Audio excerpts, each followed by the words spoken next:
Blum, donc, qui travaille sur ces archives depuis un certain temps, voire un temps certain, donc, va nous parler de quelle façon l'ouverture de ces archives a pu aussi d'une certaine façon modifier le regard que nous avions sur le stalinisme.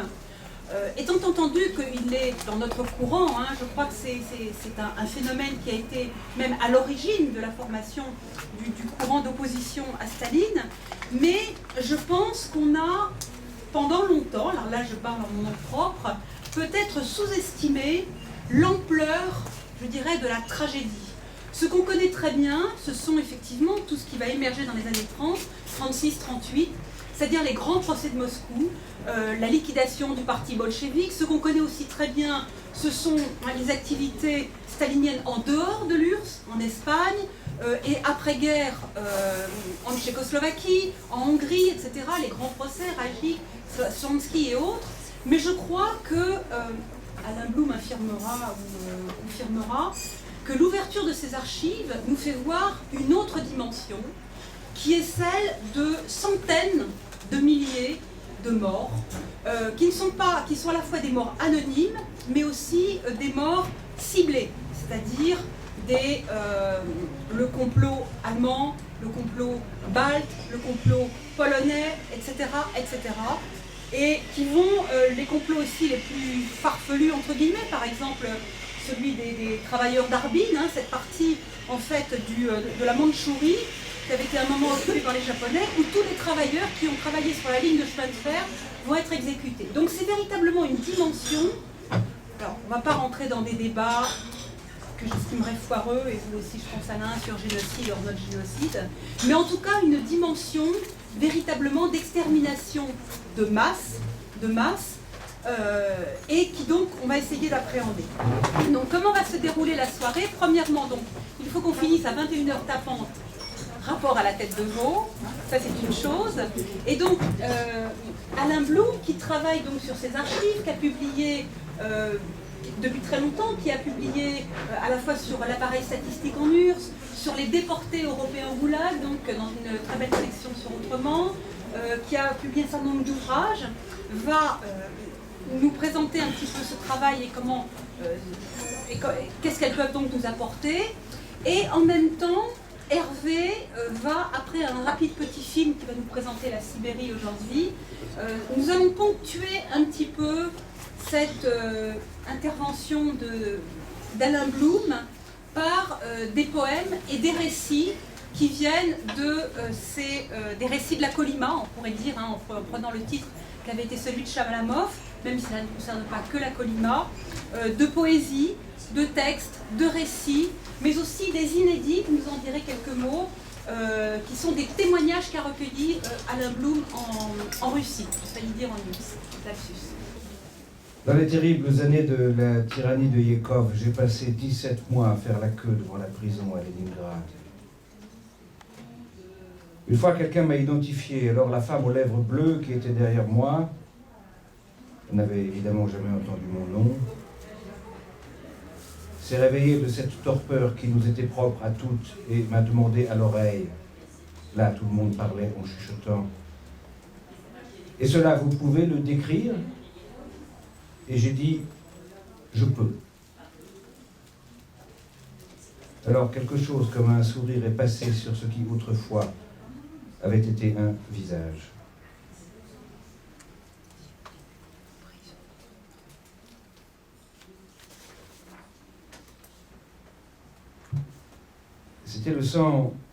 C'était le temps où le seul à sourire était le mort, heureux d'être en repos. Leningrad n'était plus qu'une annexe inutile attachée à cette prison. Rendus fous par les supplices, les condamnés avançaient en rang, et les sifflets des locomotives chantaient la brève chanson de l'adieu. Des étoiles de mort brillaient dans notre ciel. L'innocente Russie se tordait de douleur sous les bottes sanglantes, sous les pneus des fourgons noirs.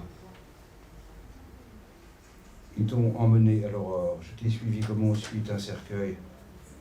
Les enfants pleuraient dans la chambre sombre.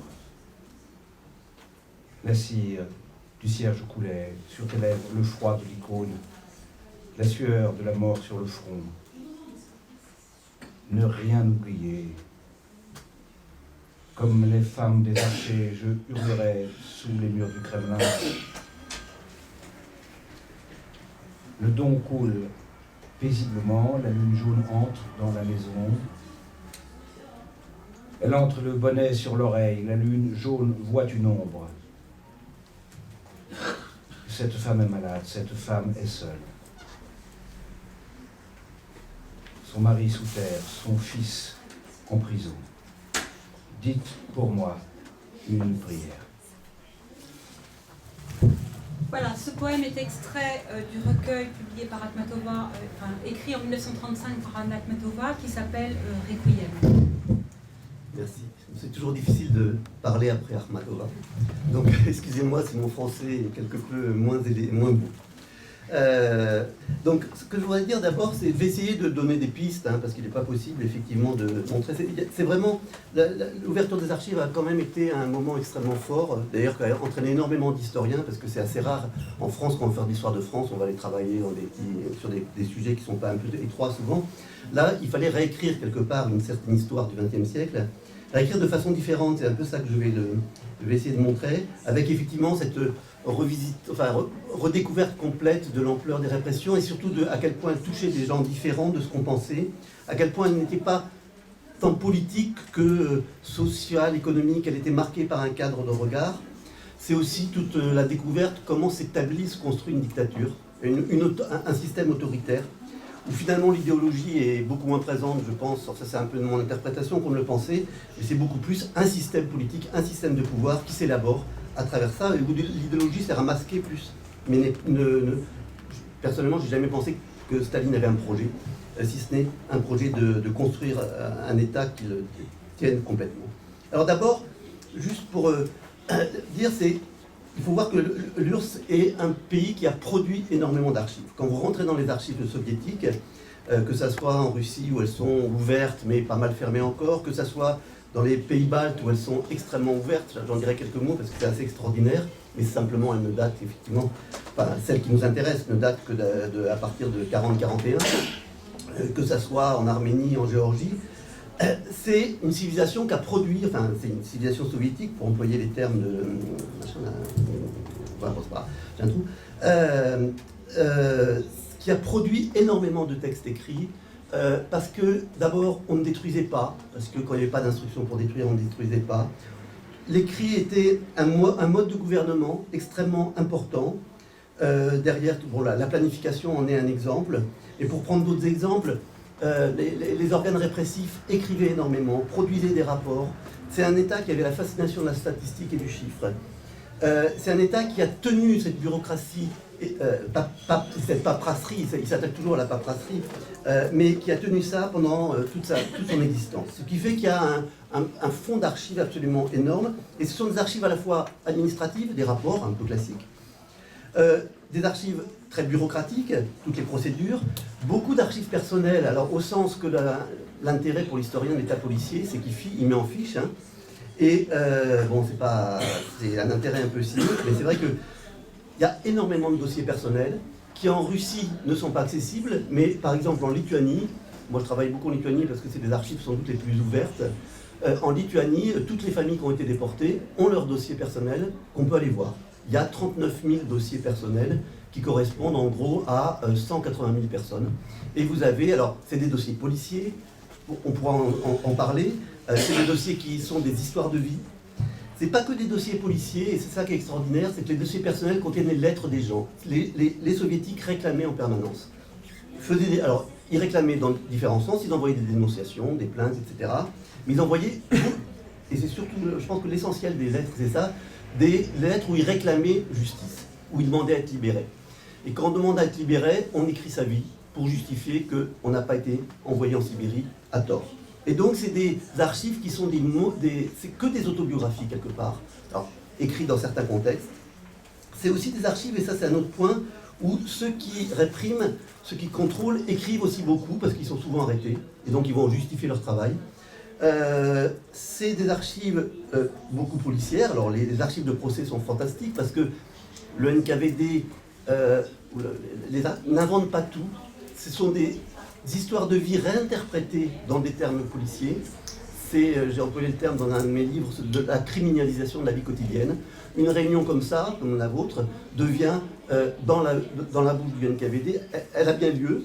On vous arrête, je ne sais pas l'un de vous, n'importe qui, on vous arrête et on dit vous êtes réunis, donc c'est vrai. La seule chose, c'est que le NKVD va faire venir peu à peu la personne à dire que cette réunion était la réunion de création d'un comité central d'un parti contre-révolutionnaire. Mais toute la manière, donc c'est le NKVD, l'interrogateur, conduit la personne à dire ça, mais par contre la description de la réunion, les membres, etc., c'est effectivement ce qui a eu lieu.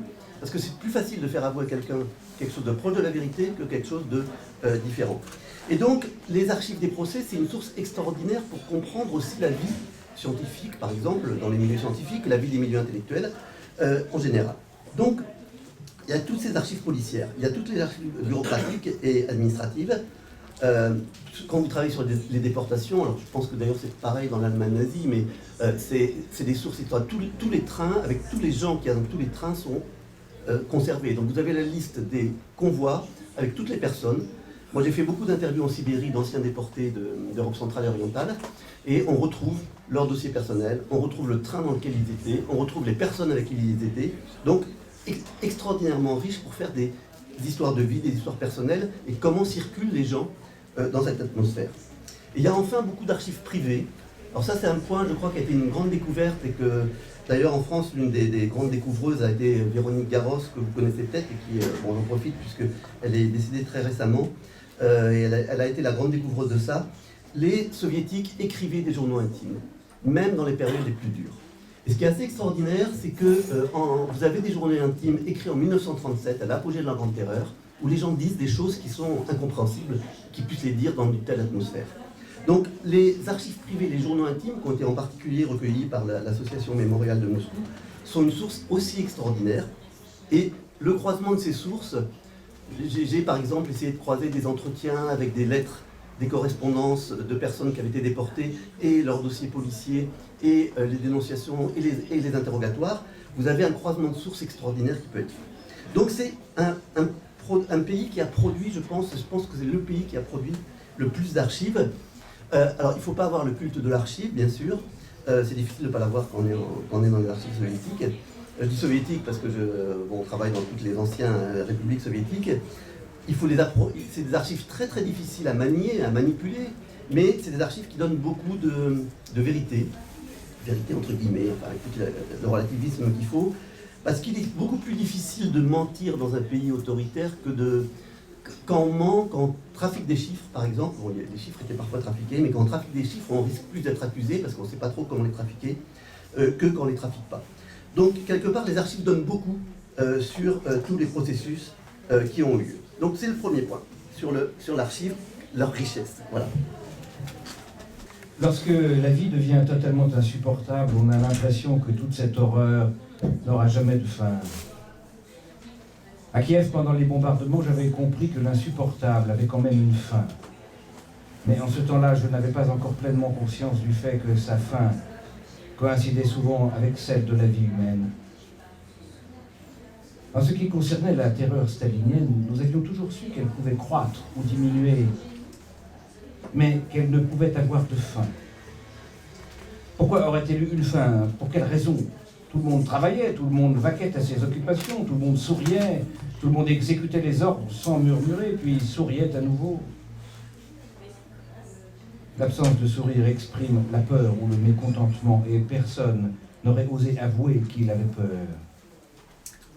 Si vous avez peur, c'est que vous n'avez pas la conscience tranquille. Tous ceux qui étaient au service de l'État, et dans ce pays, le moindre tenancier de kiosque est un fonctionnaire, et même un fonctionnaire responsable, tous ceux qui étaient au service de l'État devaient arborer un air débonnaire et joyeux, comme pour dire « Ce qui se passe ne me regarde pas. J'effectue un travail important et je suis terriblement occupé. Je suis utile à l'État. Ne me dérangez pas. Je suis pur comme le cristal. Et si l'on a arrêté mon voisin, c'est qu'il y avait des raisons pour cela. »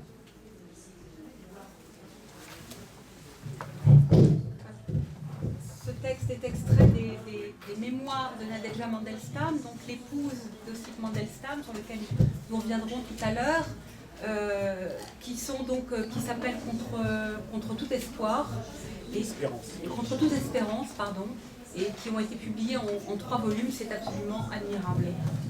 Oui, et effectivement, ce qui est intéressant, bon, ça me fait une bonne occasion aussi de rebondir, c'est qu'est-ce que ça nous a permis d'apprendre tout ça? Alors, bon, énormément de choses, comme je l'ai dit. Je vais essayer d'en donner quelques exemples. D'abord sur l'ampleur et sur les catégories qui ont été touchées par la répression. Là, je parle surtout de la période, ce qui a vraiment été beaucoup renouvelé, je pense, c'est la période, effectivement, du stalinisme, que personnellement, j'ai tendance à faire débuter, enfin, comme beaucoup d'historiens, en 1928, c'est-à-dire quand Staline prend vraiment le contrôle politique et quand il engage cette politique de collectivisation qui sera aux effets absolument dramatiques et qui va, disons, jusqu'à la mort de Staline. La sortie du stalinisme est actuellement en cours vraiment d'études par beaucoup de personnes. Il y a un nouveau renouvellement. Il y a beaucoup de choses qui ne sont pas connues, mais là, les archives sont quand même plus difficiles d'accès. Alors d'abord, c'est bien sûr l'ampleur. L'ampleur, il y a eu des chiffres. Maintenant, on est vraiment à peu près au point sur les chiffres. Je vais pas donner de détails. On sait combien de personnes, effectivement, ont été fusillées. Vous savez que ça tourne autour de 700 000 pendant la Grande Terreur, ce qui est absolument considérable. Mais il y en a beaucoup plus quand on prend sur la longue période. On sait combien de personnes sont passées dans les camps. Moins connues, sans doute, les déportations massives qui ont touché dans les 6 millions de personnes. En gros, toute personne que vous croisez en Russie a au moins une personne qui a été, quelle que soit sa position politique et tout, d'ailleurs, quelle que soit son interprétation de l'histoire du stalinisme, a au moins une personne qui a été touchée d'un jour ou l'autre par une forme de répression. Donc, ce point de vue-là, c'est évident que ça a beaucoup apporté. Mais encore, et ça apportait, alors ça c'est une grande ambiguïté, c'est que les historiens se sont servis en permanence des chiffres produits par le NKVD, par le MGB, enfin par le ministère de l'Intérieur, pour mesurer la répression. Donc les statistiques aujourd'hui données par les historiens, mais qui sont très fiables, ce sont des statistiques qui ont été produites par les institutions de répression elles-mêmes, qui faisaient leur comptabilité, comme si de rien n'était. Pour vous donner un exemple, jusqu'où allait cette manie, récemment, là, je travaillais dans les archives lituaniennes, là, il y a 15 jours, et je tombe, dans les archives moscovites, il y a une semaine, je tombe sur, par exemple, la statistique ce qu'on appelle les déplacés spéciaux, donc les déportés, à partir de 1930. Et chaque année, c'est une statistique précise, nombre de morts, dans toutes les régions, dans tous les villages. Il y a 3000 villages avant la guerre, comme ça, où sont répartis tous ces déportés. Et cette statistique, on la voit apparaître en 1930, et en 40, en 41, en 42, en pleine guerre, vous avez tous les personnels du NKVD, plutôt que d'aller sur le front, ils surveillent ces déportés et ils les comptent. Et vous voyez des rapports, c'est quand même surréaliste, en 42, parfaitement faits, des très beaux tableaux, où on décompte le nombre de déportés, le nombre de fuites, le nombre de...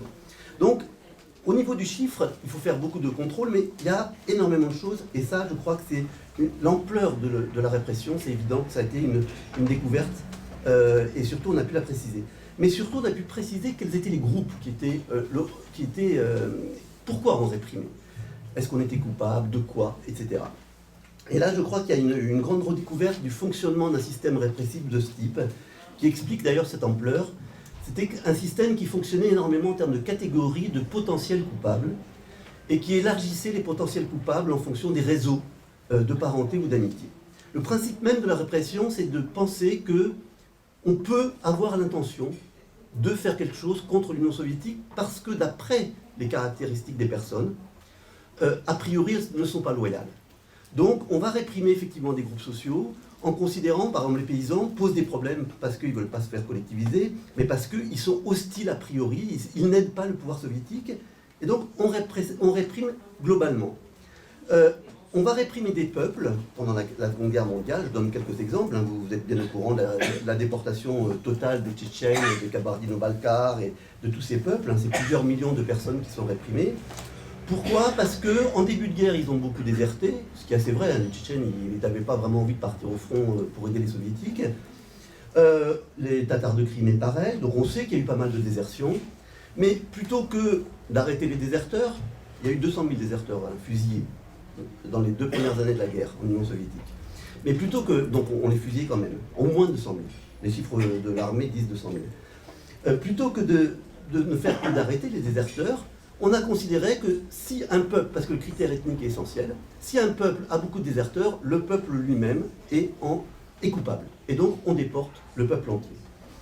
De la même manière qu'il y avait une méfiance permanente contre l'intelligentsia, et donc effectivement quelqu'un qui a un discours un peu nationaliste en Ukraine, et effectivement, ou qui défend une certaine Ukraine autonome, va être considéré comme potentiellement coupable, et du coup tout son réseau qu'il a autour de lui va être englobé et va être envoyé, va être arrêté pour être... Et en fait, ce qui est très intéressant, c'est que par exemple les questionnaires, les interrogatoires dans les procès, c'est pas tellement qu'est-ce que vous avez fait, parce que ça n'intéresse pas la répression stalinienne, c'est qui avez-vous vu, qui avez-vous rencontré. On reconstitue le réseau, parce que c'est ça la culpabilité. Donc c'est une notion de la culpabilité qui envoie des personnes à travers des intentions imaginées en fonction de leurs caractéristiques, surtout avant-guerre, je vais revenir sur l'après-guerre, et des caractéristiques et des liens de proximité. Le fait d'être rassemblé dans une salle comme ça, s'il y en a un de vous qui est censé avoir écrit quelque chose qui pourrait poser problème, tous les autres sont a priori coupables puisqu'ils sont proches. Donc c'est vraiment un système qui englobe dans des catégories. C'est un système qui adore les catégories. C'est pour ça que moi j'aime pas du tout les catégories et que j'ai beaucoup lutté contre les catégories ethniques, par exemple, dans la statistique française, parce que je crois que la catégorie, ça conduit effectivement à des raisonnements totalement agrégés qui n'ont aucun sens. Et alors, mais pour aller plus loin, un autre exemple qui est plus compliqué, c'est l'après-guerre. Vous savez sans doute qu'effectivement, il y a eu énormément de déportations qui ont été menées dans les pays baltes, en Ukraine, après la Seconde Guerre mondiale. En gros, pour un pays comme la Lituanie, il devait y avoir 3 millions d'habitants, il y a eu 200 000 personnes déportées. Et comment ça s'est passé? Ces pays, lorsque l'Union soviétique, après l'occupation allemande, est revenue, la plupart des collaborateurs, ils sont partis avec les Allemands. Bon, il en est resté qui ont été arrêtés, mais il y a eu le développement d'une guérilla très forte contre l'Union soviétique, contre l'armée rouge. D'ailleurs, surtout qui s'est développé à partir du moment où il y a eu la conscription dans l'armée rouge. Ça, c'est assez classique. Il y avait une première guérilla qui a été menée par ceux qui avaient plus ou moins participé et collaboré avec les Allemands. Et ensuite, c'est pour ne pas être embauché dans l'armée rouge, on rentre dans la guérilla, on va se cacher dans les forêts. Et donc, il y a eu une vraie guérilla. Il y a la réaction stalinienne, ça c'est quelque chose qui est connu depuis peu quand même. La réaction stalinienne, c'est on s'attaque à la guérilla, donc on va tuer les bandits, ils les appellent les bandits. Aujourd'hui, les Lituaniens les appellent les partisans. Aujourd'hui, c'est des héros, bien sûr. Et donc, on va tuer les bandits, mais on va vider les villages qui sont les supports de cette guérilla. Donc, en soi, il y avait effectivement un combat contre la guérilla, mais la culpabilité, à nouveau, élargie complètement à tout ce qui peut entourer la guérilla. Et donc, on déporte en masse. Il y a des trains qui arrivent. On déporte en masse jusqu'en 1953. Et parce qu'on considère qu'on est hostile à l'Union soviétique, parce qu'on est proche de la guérilla. Mais on ne cherche pas à démontrer que la personne a aidé la guérilla. On cherche simplement à dire qu'elle est dans un village où la guérilla est très développée. Voilà. 1er janvier 1942, jeudi. Jour de repos, souhait de bonheur. On nous donne à la cuisine un petit pâté de pommes de terre. C'est très savoureux. Je m'en souviendrai éternellement. Comme c'était bon. Les gens qui travaillent à la boulangerie offrent à ses amis des bouts de pain. Précieux cadeau. Nombreux sont ceux qui disent que Dieu le protège. Il y a des laitons qui méritent respect et honneur par leur bon cœur, si seulement le destin nous laisse vivre. En peu de temps, beaucoup ont fermé les yeux, pour toujours dans ce lieu forestier. Et nombreux ne verront pas la lumière de cette nouvelle année si les conditions ne s'améliorent pas. Le docteur Cabanis m'a dispensé de travail jusqu'au 7 janvier pour cause de maladie et d'épuisement. 5 janvier. Ceux qui ne travaillent pas sont envoyés pour chercher des billes de bois dans les wagons, pour la production de papier. Ils gèlent. Nous allumons le feu. Les chefs permettent que nous nous réchauffions un peu. Nous avons passé presque toute la nuit à travailler. Lorsque nous sommes assis auprès du feu, les visages des Lettons et des Estoniens reflètent leurs pensées qui se tournent vers le lendemain, l'épiphanie et vers l'étoile qui a guidé les 3 rois mages vers Bethléem. Nous parlons aussi des batailles de Noël pour l'indépendance de la Lettonie. Nous commémorons les tirailleurs lettons Ils ne sont pas tous devenus des tirailleurs rouges, seuls quelques-uns le sont devenus. Le cimetière des frères à Riga. Et nous terminons le travail à 3 heures du matin. Le convoi est chargé, les gens sont tellement épuisés que certains ne peuvent plus rentrer. Seul le courage nous aide à dépasser cet épuisement. Biznieks aide les plus faibles. Il a encore de la force, bien qu'il ait tout le temps travaillé aux travaux collectifs, à croire qu'il tournait scié, trempé. Il est le seul des responsables de l'État de Lettonie qui ne plie pas sous le joug de ces tortionnaires. Ils sont nombreux nos Lettons qui se disaient au service du peuple, occupaient des postes de responsabilité, à être devenus désormais des serviteurs du NKVD. Il vaut mieux s'en tenir à distance. Les délateurs qui dénoncent ce qu'ils voient au chef restent bien au chaud. Ils ne travaillent pas aux travaux collectifs et n'utilisent pas leurs muscles. Le 10 janvier, samedi, Pabers meurt d'une pneumonie. Il est du district d'Elksny. Dans ma compagnie de la garde, il était le chef du détachement. On le mène à l'hôpital avec sa pneumonie et là, on lui dit d'aller au bain. Il y va comme nous. Mais sur le chemin du retour, il a respiré de l'air glacé. Sa maladie est devenue incurable et le jeune homme a été conduit au cimetière local de Biatlag. Le 18 janvier, dimanche, je suis à l'hôpital, il fait moins 40. Je suis heureux de ne pas aller couper du bois. Le 19 janvier, lundi, le secrétaire du conseil municipal, Elgava Briscoe, est en train de mourir. Nous nous entendions bien, les normes alimentaires sont meilleures à l'hôpital pour ceux qui travaillent. La ration à l'hôpital, 500 grammes par jour au petit déjeuner, 500 grammes de soupe. Au déjeuner, 500 grammes de soupe. Au dîner, 500 grammes, avec un petit morceau de viande ou de poisson qu'on ne donne qu'à ceux qui travaillent. Si la maladie est sérieuse, on donne en plus à certains 100 ou 200 grammes de lait sur instruction du médecin. Une portion supplémentaire contre le scorbut. 15 février, dimanche. 4 de mes amis sont à l'hôpital. Parmi eux, le prêtre Kangar qui participe au service religieux. Au petit déjeuner, on nous a donné des grains de blé. C'est délicieux.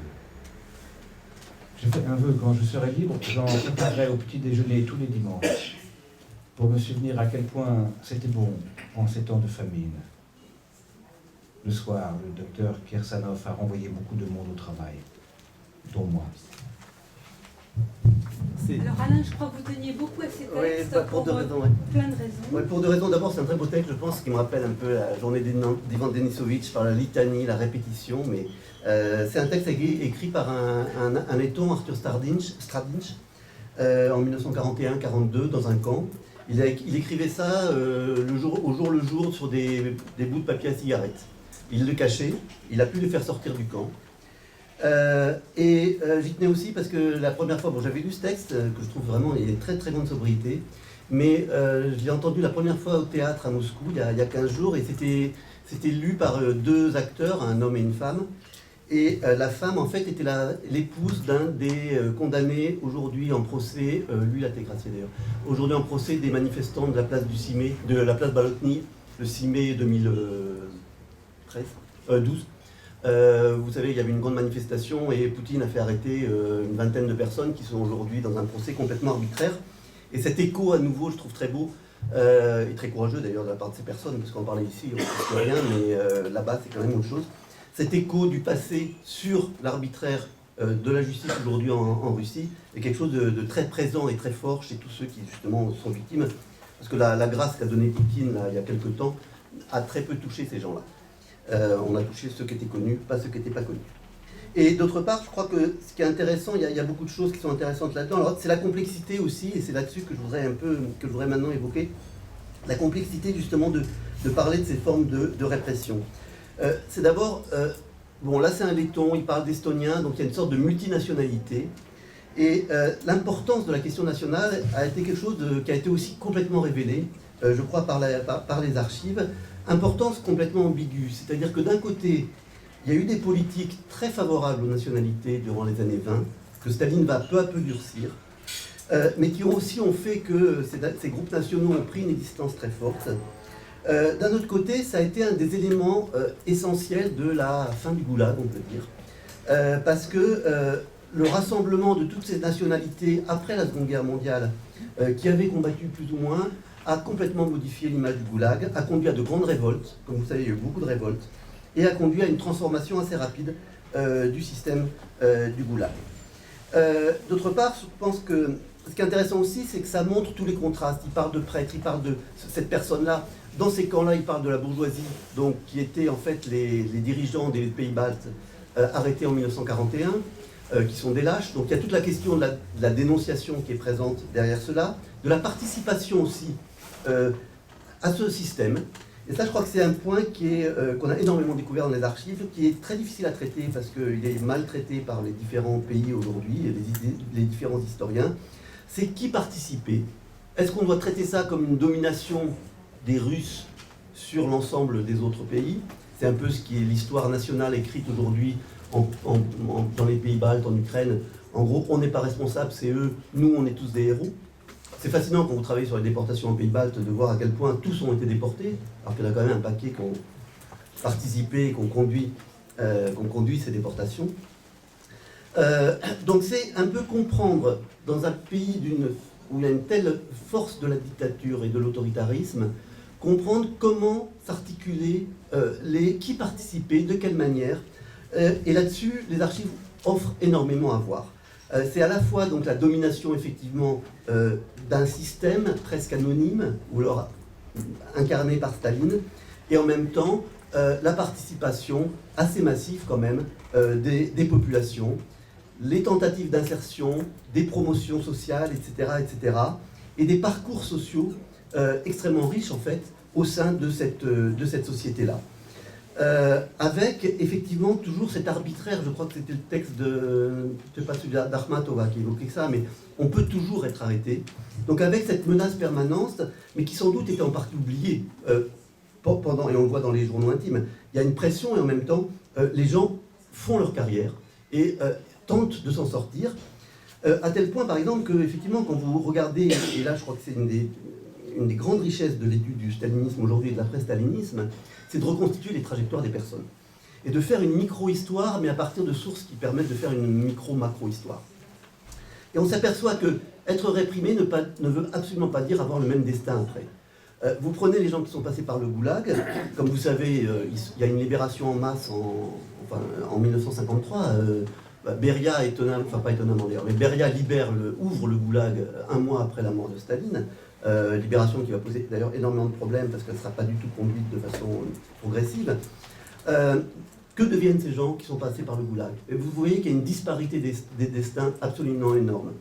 Certains vont fonder finalement les mouvements dissidents, d'autres vont se faire oublier et oublier complètement, d'autres enfin, parce qu'il y a cette menace qui est derrière eux, vont devenir des dénonciateurs zélés, des agiteurs, etc., etc. Prenez à nouveau, je prends beaucoup cet exemple parce que j'ai beaucoup travaillé, mais parce qu'il concerne beaucoup de gens, tous ces déportés. Il y a une expérience commune, et ça on le voit dans les archives, on le voit dans les témoignages. Il y a beaucoup de gens qui vivent encore, enfin de moins en moins malheureusement, ils sont en train de mourir, mais moi j'ai recueilli, en gros avec une équipe, on a recueilli 200 témoignages. Ces gens qui sont déportés, l'expérience commune, ils racontent de la même manière l'arrestation, ils racontent de la même manière comment ils sont fourrés dans les wagons, comment on les envoie partout. Et en revanche, quand ils commencent à raconter leur première année en déportation et leur futur pendant la déportation, après la déportation, on voit que brutalement les trajectoires vont dans différentes manières. Je vais arrêter là-dessus. Certains rentrent dans des trajectoires d'ascension sociale, je donnerai un exemple après. D'autres, au contraire, se retrouvent complètement stigmatisés ou disent être stigmatisés. On pourra voir que les archives permettent d'essayer de répondre à cette question-là. D'autres rentrent au Parti communiste et deviennent en Pologne. Il y a beaucoup de... vous savez sans doute que Jaruzelski est un ancien déporté. Donc il y a beaucoup de membres du Parti communiste polonais qui sont devenus qui étaient d'anciens déportés. Donc des trajectoires totalement hétérogènes. Ivan Grigorievitch passa 3 jours à Leningrad. Il flâna à 2 reprises autour de l'université et alla à Okta, à l'Institut Polytechnique. Il cherchait les rues et les maisons où avaient vécu ses amis. Il ne retrouvait plus les rues qui avaient été détruites pendant le siège. Et lorsqu'il retrouvait des maisons, aucun nom connu ne figurait sur la liste des locataires. En se promenant dans ses lieux familiers, il était calme et distrait. Il était entouré de compagnons invisibles, de ses compagnons de misère. Il réentendait les conversations du camp. Et parfois des souvenirs de sa jeunesse l'assaillaient. Il s'arrêtait devant une maison, s'attardait à un carrefour qu'il reconnaissait. Il alla à l'Ermitage et en ressortit avec une sensation d'ennui et de froid. Comment était-il possible que ces tableaux puissent conserver leur beauté durant toutes ces années où il se métamorphosait, lui, en vieux bagnard? Pourquoi n'avait-il pas changé? Pourquoi les admirables visages de ces madones n'avaient-ils pas vieilli? Pourquoi les pleurs n'avaient-ils pas aveuglé leurs yeux? Peut-être l'éternité, l'immuabilité de ces œuvres était-elle leur faiblesse et non leur force? Peut-être est-ce ainsi que l'art trahit l'homme qui le crée.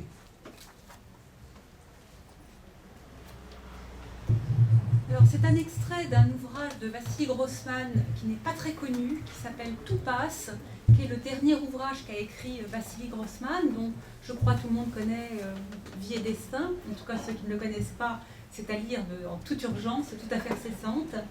Et Tout passe, donc, qui est écrit à la fin de sa vie, est encore, si c'est possible, plus pessimiste, je crois, que les conclusions de Vie et Destin, puisqu'en fait, c'est vraiment celle d'un homme qui va mourir et qui n'a plus aucun espoir, je pense. Hein.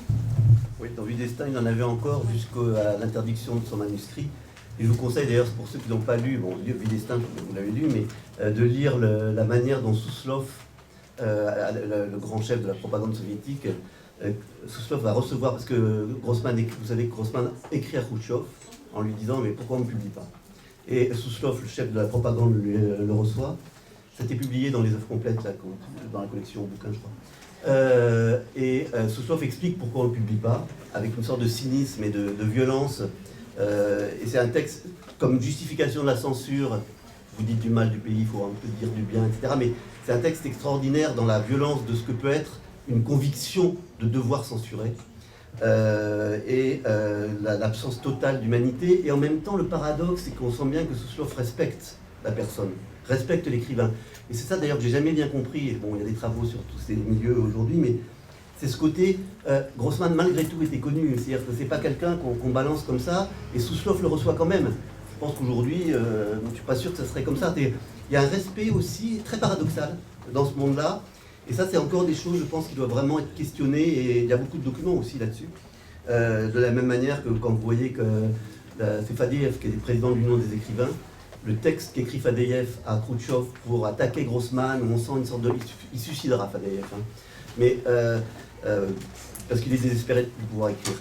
Mais il attaque Grossman, mais on sent en même temps qu'il le respecte énormément. Alors que, bon, en général, entre écrivains, je ne suis pas sûr qu'on s'adore et qu'on est bien content souvent de taper sur son voisin, comme entre scientifiques.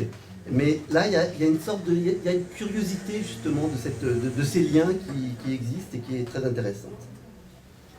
Donc, effectivement, bon, Grossman, c'est un monument et c'est absolument superbe. Je reparlerai un tout petit peu de la redécouverte de l'histoire de la Seconde Guerre mondiale, si j'ai le temps aussi. Enfin, pas la redécouverte d'ailleurs, mais l'usage des archives dans la réécriture de la Seconde Guerre mondiale à partir de l'Est et pas simplement à partir de l'archive allemande ou d'Europe de l'Ouest. Alors, il y a un autre point, donc j'ai vraiment voulu, je crois que c'est très important de comprendre cette tentative maintenant aussi des historiens d'écrire cette disparité, cette variété, parce que dans tout ce système, il y a aussi des gens enthousiastes, il y a aussi, il n'y a pas que des personnes comme c'était Guidour qui disait que finalement tout le monde subit, etc. Non, il y a des gens qui y croient, alors pendant le stalinisme le plus dur, sans doute, pas tant que ça. Mais on sent qu'effectivement, il y a des parties de la société qui en profitent, il y a des parties de la société qui y croient, qui croient par exemple à la mobilisation, qui se mobilisent. C'est surtout vrai dans l'après-stalinisme, en particulier dans les grandes campagnes de mobilisation. Le staliniste fonctionne beaucoup plus sur la terreur pure, mais aussi un petit peu sur des logiques de mobilisation. Et ça, c'est quelque chose qui est très compliqué à trouver aujourd'hui, et surtout que c'est très difficile à lire. Aussi bien dans les mémoires intimes, les journaux intimes que dans les archives, c'est la part de croyance dans une grande croissance industrielle, on fait une grande puissance, Et on le sent par exemple sur certaines personnes qui sont les jeunes qui partent dans les grands chantiers. Il y a probablement des formes d'enthousiasme. Et donc les archives, le croisement des archives personnelles, journaux intimes et des archives publiques et des procès par exemple, permettent parfois d'essayer de comprendre ça. Mais ça reste quand même une grande inconnue, et d'ailleurs comment le traiter, c'est la part d'adhésion et la part de rejet, la part de peur qui est évidente. Mais en même temps, quand vous voyez le nombre de choses inconscientes, pourquoi des gens gardaient des journaux intimes qui sont utilisés ensuite contre eux, la logique de dénonciation qui est très présente, vous en trouvez des masses, c'est génial. Les archives sont magnifiques pour ça, parce que c'est pas une belle image de l'humanité, mais bon, ça serait pareil partout dans un système politique comme ça, mais la dénonciation donne énormément de choses sur les relations de voisinage, sur les relations professionnelles, sur qu'est-ce qui fait dénonciation, c'est-à-dire... bon, je pense toujours à l'ouvrage Boltanski, machin, sur les lettres envoyées. Enfin, le titre, je le connais. Oui, c'est pas grave. Justification, c'est la justification. Mais qu'est-ce qui fait dénonciation, comment les gens écrivent? Ça, c'est une énorme découverte. Personne ne connaissait cette ampleur de ces sources. Mais ça donne énormément d'indications. Donc, un côté très noir, et en même temps, des lettres, des pétitions de colcosiens qui demandent à ce que tel déporté soit rentré parce que c'est un très bon, il n'était pas du tout méchant, il n'était pas du tout un mauvais paysan. Donc des formes de solidarité très fortes, des formes de haine très fortes. Donc cette société qui est complètement traversée par des tensions contradictoires, par la peur, mais c'est pas, je crois que la peur c'est finalement peut-être pas le plus important. C'est vraiment la cohabitation de gens qui ont des expériences complètement contradictoires. C'est des gens qui ont connu la déportation, donc qui connaissent le goulag, donc qui connaissent le système répressif, et d'autres qui ont été témoins, mais qui ont vu partir et qui n'ont rien fait. Et ces gens se retrouvent ensemble dans les années 60, les années 70. C'est une société extrêmement contradictoire, extrêmement tendue, avec beaucoup de secrets. On ne raconte pas, et ça c'est clair, on ne racontait pas son histoire à ses enfants, on la racontait, on ne raconte pas à ses voisins, mais on s'en doute, on peut avoir des doutes, et parfois ça nous retombe dessus. Et une des, je pense, des grandes découvertes, c'est justement de voir comment tout ça a joué durant le stalinisme. Ça c'est quelque chose qui est beaucoup en cours, mais aussi dans l'après-stalinisme. Parce qu'il ne faut pas croire qu'en 1953 tout s'arrête. Si on parle du stalinisme, il faut bien comprendre que l'après-stalinisme, c'est une période où il y a des choses de remise en cause, bien sûr, mais c'est aussi une période d'un grand conservatisme. C'est Khrouchtchev, Brejnev, c'est du conservatisme, Brejnev en particulier. C'est des grands conservateurs, hein, a priori, quand on est communiste, on n'est pas conservateur. Le système politique et la pensée politique soviétique des années Khrouchtchev-Brejnev, c'est une pensée profondément conservatrice. Conservatrice dans tous les sens et qui continue à penser en termes staliniens. Ça, je crois que c'est un point important. Et là, je crois que les archives ont énormément porté, parce que la prose officielle ne donnait pas ça, c'est une forme de langue de bois qui était difficile à utiliser. La dissidence ou les écrits de Solzhenitsyn révélaient plutôt le stalinisme.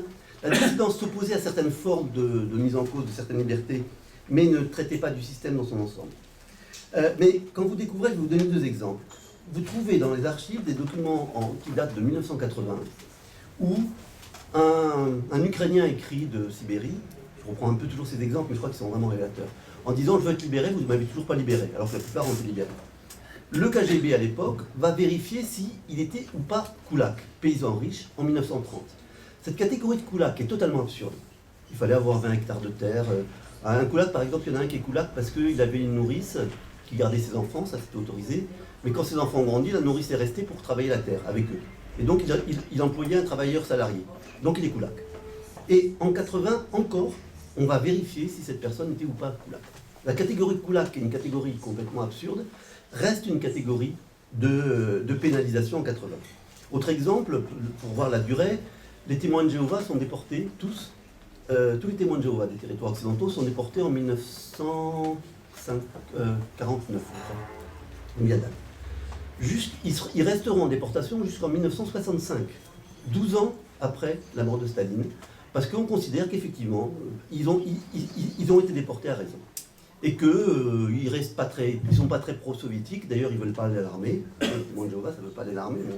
Mais en fait, le fait qu'on puisse les arrêter pour refus l'objet de conscience n'existant pas, qu'on les arrête, ok, à la limite, c'est dans le système, mais le fait que tous, quels qu'ils soient, leurs enfants, etc., restent en déportation, ça paraît normal, jusqu'en 1965. Donc, ce qui est assez fascinant, et je crois qu'il reste encore à travailler dans la puissance du système stalinien, c'est la manière dont il a construit des catégories de pensée qui perdurent, peut-être même encore jusqu'à aujourd'hui d'ailleurs, mais qui perdurent en tout cas jusque dans les années 80. Et donc on pense en termes de coupables potentiels, on continue à penser en termes de coupables potentiels. Tout commença à l'improviste, sans aucun signe annonciateur. Par les fenêtres ouvertes de la cellule, nous parvinrent les cris et les gémissements de ceux qu'on torturait. Tout un étage d'une aile de la Boutirka, sans aucun doute équipé des moyens de torture les plus modernes, était réservé aux interrogatoires nocturnes. Clara, qui avait connu les prisons de la Gestapo, soutenait que les instruments utilisés avaient été importés d'Allemagne. Aux hurlements des torturés s'ajoutaient les cris et les jurons des bourreaux. Le bruit des chaises jetées par terre, de coups de poing donnés sur les tables, et puis une rumeur indistincte qui me glaçait. Seuls les cris me parvenaient. Pourtant, j'imaginais la scène dans ses moindres détails. Il me semblait que tous les enquêteurs devaient ressembler à Saversky. Et je le voyais clairement, le regard des victimes, ce regard, je ne puis trouver de mots pour le définir. Mais il est resté quelque chose au fond des yeux de tous les détenus d'alors qui me permet de les reconnaître aujourd'hui encore. Jusqu'en ces années 60, il m'arrive, dans le train ou à l'hôtel, d'étonner par ma question. Vous avez fait de la prison, n'est-ce pas? Vous avez été réhabilité? Combien de temps cela va-t-il durer? Jusqu'à 3 heures, ont dit mes compagnes.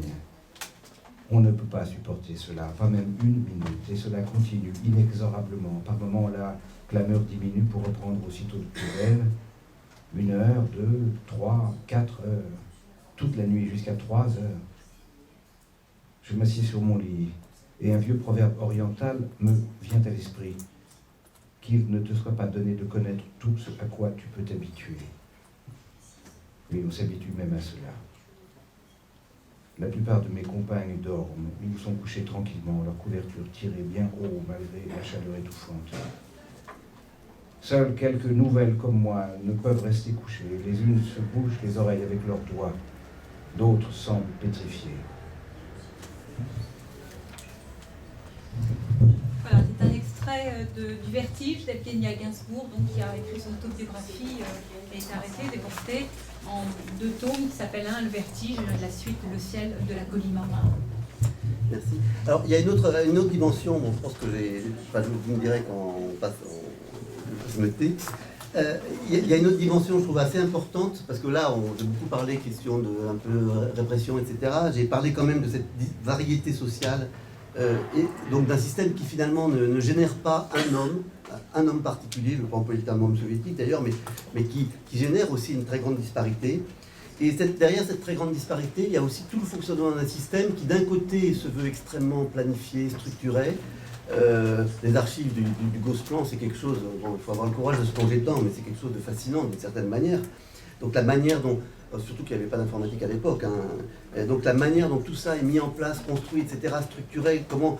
C'est un système où tout est géré par l'État, effectivement, et donc tout doit en théorie passer par l'État et par l'État central. Bon, maintenant, on étudie quand même beaucoup plus les autonomies régionales, etc. Là, il y a des choses intéressantes qui sont faites, mais malgré tout, c'est une machine pensée comme une grande entreprise, et où d'ailleurs le travail, c'est le cœur de tout ça, et où la production, c'est le cœur de tout ça.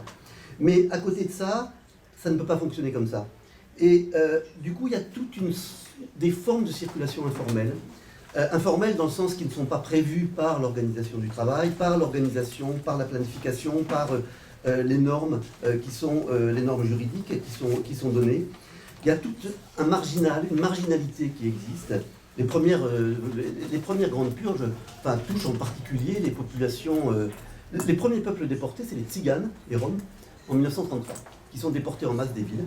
De façon générale, tout ce qui est mendiant, tout ce qui est un peu marginal, qui n'est pas inscrit dans un lieu, est très souvent déporté, jusqu'en 1980, puisqu'en 1980, aux Jeux Olympiques de Moscou, Moscou va être vidé de toutes ces populations marginales qui vont être envoyées à 100 km de la ville. Donc mais qu'est-ce que ça montre? D'un côté, ça montre effectivement que l'État a toujours peur de ça, mais d'un autre côté, que ce marginal et cet informel existent. Et on sait bien maintenant que dès les années 50, il y a énormément de transmission d'informations et de transmission économique qui passent de façon non prévue. Alors on le sait beaucoup à travers les gens qui sont arrêtés, parce qu'effectivement on arrête pour marché noir, des gens qui en fait font du commerce, dans un système où le commerce privé n'est pas par exemple, là je suis tombé sur un dossier, mais il y a beaucoup de travaux là-dessus maintenant, c'est quelqu'un qui a ramené 25 parapluies, je crois, d'un voyage à l'ouest. Donc il fait du marché noir puisqu'il les revend. Et il est arrêté. Et il est condamné à des travaux d'intérêt généraux, je crois. Mais ça c'était c'était une forme de condamnation. Mais donc, à travers ces formes de condamnation des gens qui font de l'informel, on s'aperçoit que c'était énormément développé.